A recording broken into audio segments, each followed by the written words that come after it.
Hello, welcome to the Learning Tree Book Club's regular monthly meeting, virtual meeting.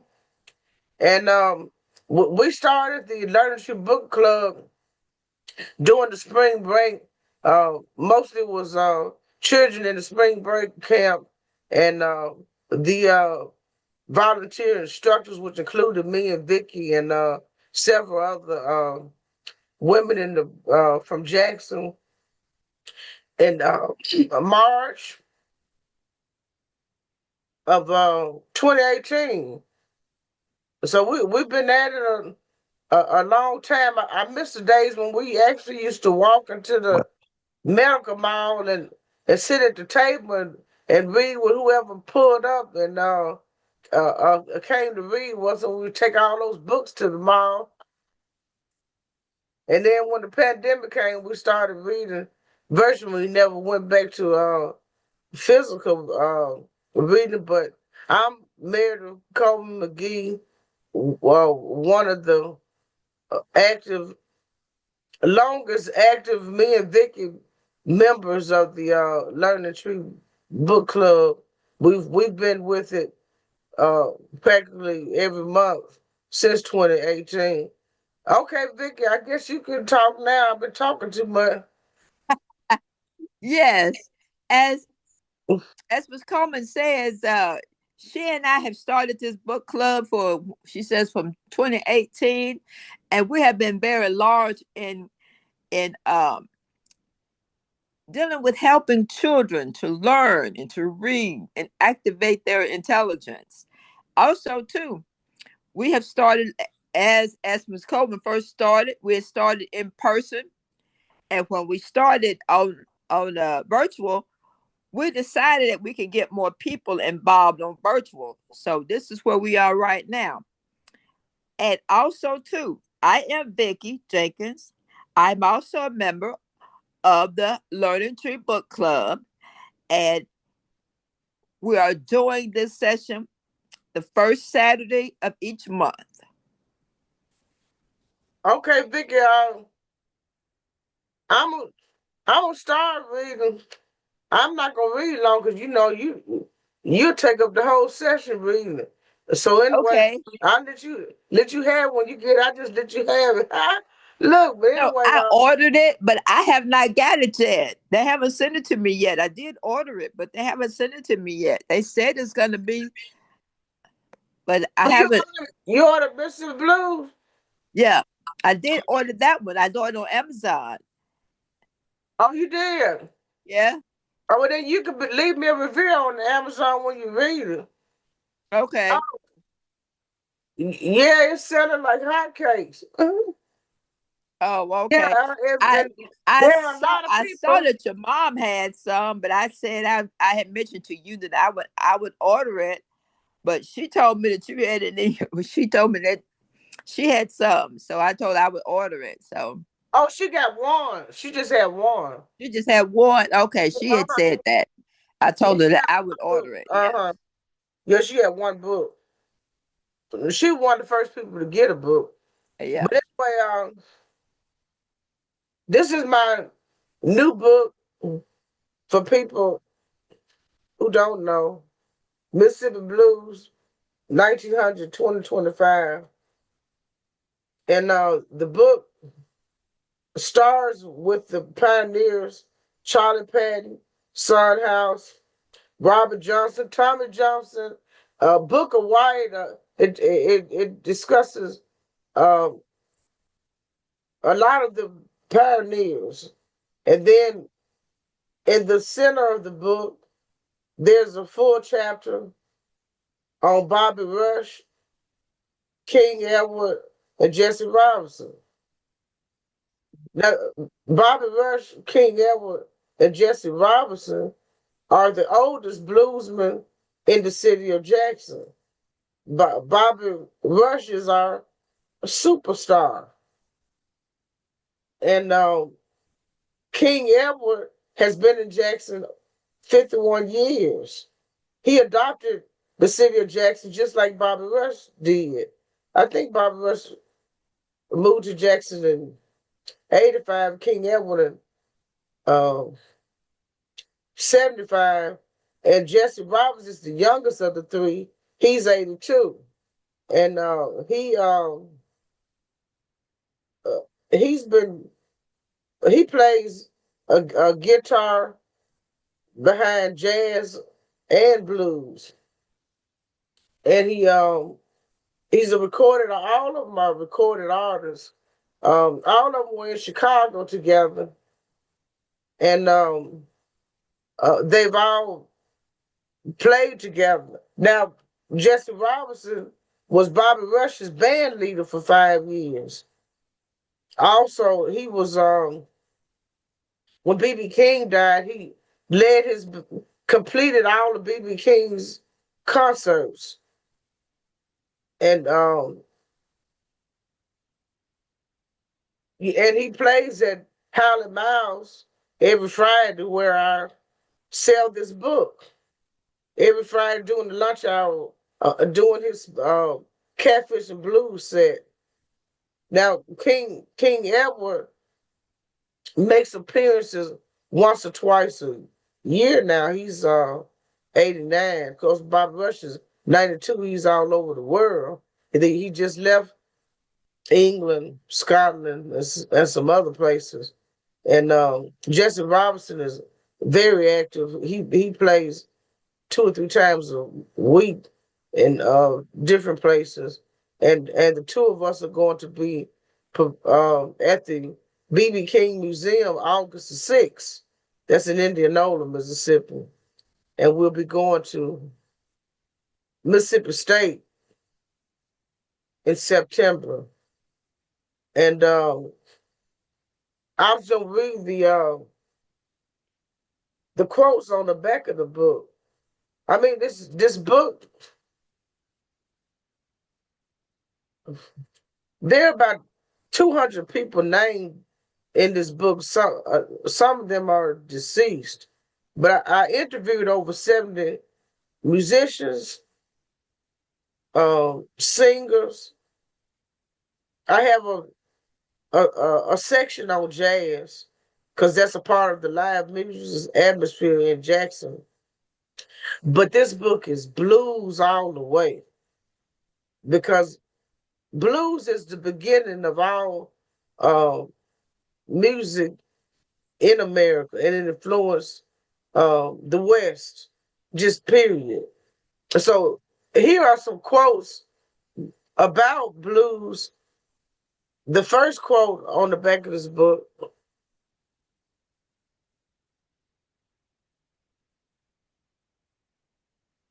the blues were conceived in aching hearts. Now that's W.C. Handy, and he said this in 1941. Really, he played ragtimes, but his the book that he wrote, uh, he named it. I can't. I have to go and get it. But he was one of the first ones to say blues. Now, the second quote was from Bobby Rush, and I got this quote from him during our interview in 2025. Now, he describes blues is the people's music. And this is true. All of them have different perspectives, but all of it is true. And then Led Belly, this is a quote from him from 1934. It take a man that have the blues to sing the blues. Now that's true too, because the blues came out of our experiences, and it started really with a solo, a person playing a diddly bow or a guitar or a harmonica, and then they started doing 2 and 3 in a group, and then by the time they made it to Chicago, the band had expanded to 5 or 6 people. But and then of course we have Jimmy Duck Holmes. I got a quote from him in 2025, and owns the oldest juke joint in America, and some people say in the world. It was founded in Bentonia, Mississippi, which is in Yazoo County, I think 1948. Now, this is his quote, and this is what he thinks the blues is. Blues is telling the story in music. Now, that's true as well. I mean, W.C. Handy said in 1941, the blues were conceived in aching hearts. See, he lived in Clarksdale and ran a band, Vicky. All Uh, right now. a number of years, your hometown. And then Bob Rush said blues is the people's music, and that's definitely true. And Leadbelly said it take a man that had the blues to sing the blues, and he knew about the blues. He knew about hard times. And then Jimmy Duck Holmes said blues is telling the story in music, and it is. The lyrics of blues was really singing about something that many people could identify with, whether it was whiskey or hard work or uh, uh, losing a woman or leaving a woman or whatever the story was. There were just many stories, and people could identify with the different stories, and there were thousands of stories. Uh, so this is uh, the first advanced praise I get from people who I sent the book before it was released. And Bob Jam, who is the professor of music at Mississippi State, this is what he had to say.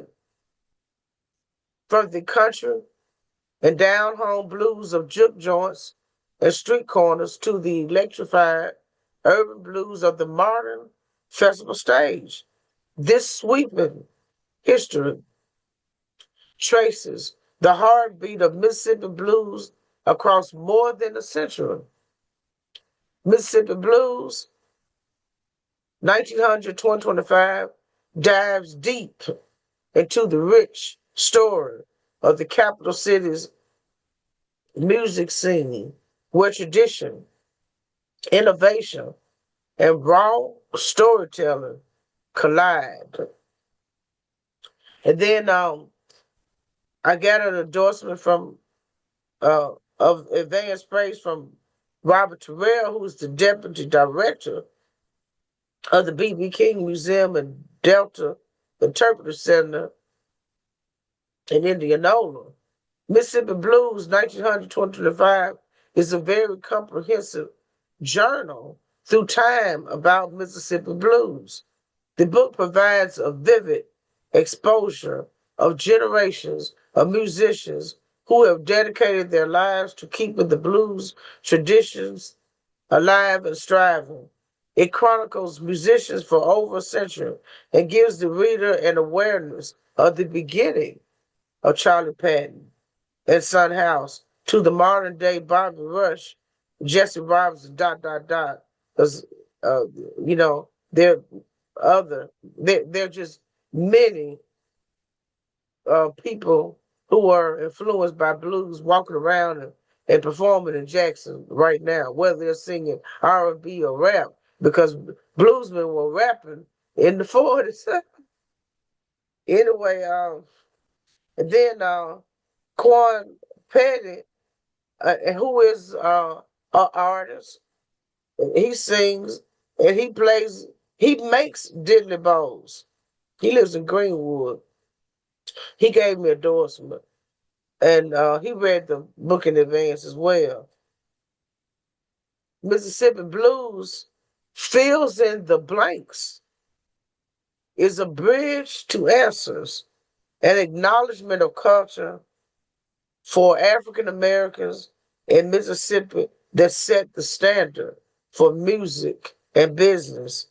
And then I got an endorsement from a country bluesman in Duck Hill, Little Willie Farmer. His nephew, Arthur Farmer, introduced me to him. his nephew is my plumber and my uncle's plumber. Okay, Mississippi Blues 1900 2025 offers a fresh interpretation in combining both research with vivid storytelling about artists' lives. Little Willie Farmer, Delta blues artist. Now, I say this book is 125 years of country blues artistry, but Delta blues, down home blues, country blues is the same thing. It's just it's all the same, different names for the same thing. Anyway, Yeah, Vicky, country songs are blues songs. Yeah. huh? I said country songs are blues songs. They just came from the same place. Right, country music is Yeah. an offshoot of country blues, Delta blues, down home blues, or whatever you want to call Uh-huh. it. All of the music comes from blues set the stage and was the original form of music in America. And I go you one more other thing. Conway Twitty. He's from right but outside of Clarksdale. who now? And I can't claim him as I can't claim him. I don't know if I want to or not. But his name is Fred Jenkins. He played blues. Yeah. Conway Twitty. Oh, okay. So Like I what said, he's from right outside of Clarksdale. he's related to you? Well, I don't know or not, but his name is Fred Jenkins. And your name is Jiggy Jingle, and your daddy was Reverend Jenkins. So his name is Fred Jenkins. I can't say yes or no. Right. Well, okay. Anyway, the song, the ebook is 998 999. The soft cover is $30. I've been selling it for over a month. I put it on sale and I've been selling it for $25. But I only have 40 something books left at the $25 price, and then it'll be going up to the regular price of $30. If we have t-shirts there, $25. And the hardback book is $50. Oh. Oh, here's Tim Vicker. What now? Tim is coming in. Oh, okay. Mm-hmm.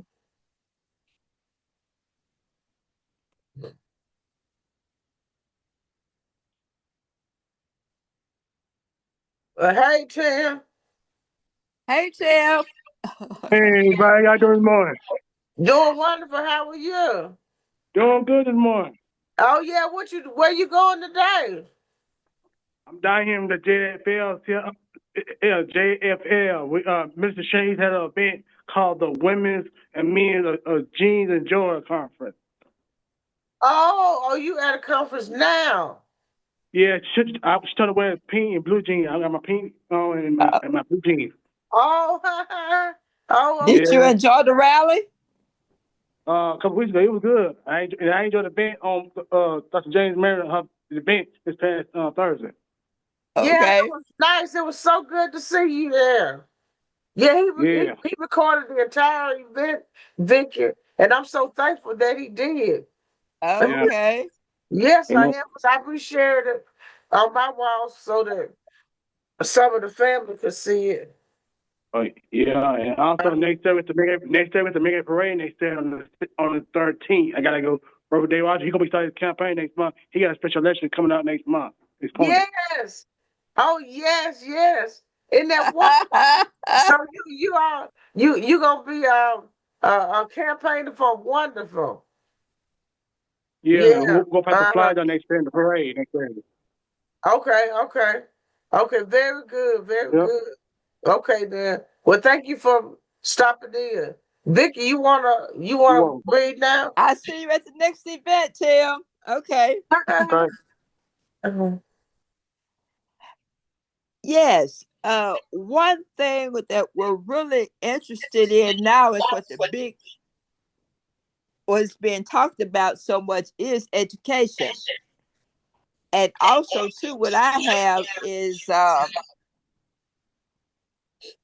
Ayers versus Waller case. And it is really based upon Brown versus the Board of Education, is how that encompasses the Waller case. And what this is the Ayers case, which started January 1975 with the hope of advancing with the promise of Brown versus the Board of Education, not the and more than 20 years earlier, with the disappointment in 2004, which the Supreme Court refused to hear an appeal of the group of plaintiffs opposed to the primarily with two conditions comparing with the Board of Education with the plaintiffs in 1975 with what is offered by the defendants board of trustees and approved by the court in 2001. In addition, these elements goes behind the scenes that took surrogate of the plaintiffs and then their lawyers reveal how much of the uphill battle that had been to figure out this attorney and the attitude of the presiding judge were the critical sharpening of the outcome of the trials, discuss the ordeals of the heroic efforts. Isaiah Madison, Alvin Chambers, which are generally ignored by the press. The manuscript shares with outsiders crucial to playing the Black Mississippian Council in the higher education, which was transformed into the Mississippi Coalition of Black Higher Education. As the case being developed and presented, prosecuted, it took the Oh, case. yeah. What now? Oh, I was just thinking, we have 10 minutes. Oh, okay. Well, Anyway, so about what, 5 minutes, okay, I'll stop you in 5 minutes. okay. The manuscript closes with the hope that the valuable lessons that dedicates the long ordeal, similar to the lessons learned from the Board of Brown versus the Board of Education litigation, and for its aftermath, after all of the primary purpose of history is provided lessons for generations. Okay. And we have the poetry contest uh coming up. And if you can, see if you can raise a little money for the cash prize. I mean, I know you don't have but 3 weeks, but I'm just saying if you can. Okay. Anything will help. And we still have um I think we have about so far 5 vendors, which is it's okay. You don't have to have 100 vendors for whoever paid to have a table. The main thing is that they sell and they can make a profit, because that's the main thing in being an author is to be able to sell your book and to be able to make something. You don't want to buy a table and end up in the hole. And that's why our table's only $35. But you could, as always, our tables are. You can get the table on Eventbrite, or they could email us at communitylibrary.mississippi@gmail.com, and we have Venmo or PayPal that they could use as a payment. And I think Doc, it's come back in. Then we'll close out when Doc come on. I mean, Deacon. I'm sitting here. Hey, Deacon. Yeah, we was getting ready to close out. Are you gonna be at the Jackson Book Festival? It's June the 20th at the Smith Robinson Museum from 11 to 3. I'm gonna try to. I'm trying to get there by maybe by 12 o'clock on the 20th. Okay, and this gonna be uh from 11 uh to 3. And we have a poetry contest if you know anybody who is willing to write down poem um to get in the poetry contest. Okay, then. Uh It's gonna be at where it'll be at the Smith Robinson Museum. Smith Robinson Museum the day before Father's Day, which is really the day that we're gonna be doing our Juneteenth. Because when I leave there, I'm going to Juneteenth on Ferry Street. It starts at 5. Oh, I ain't gonna be there at 5. I'm Oh, gonna be at home. huh? I ain't gonna be there at 5 o'clock. I'm gonna be at home. I'm gonna come to your the book thing on the 20th on that avenue. Okay, then start at 11. Okay, then, well, you all have a wonderful rest of your Saturday, Vicky. I'll see you next time. All right. Uh-huh. All right, bye-bye.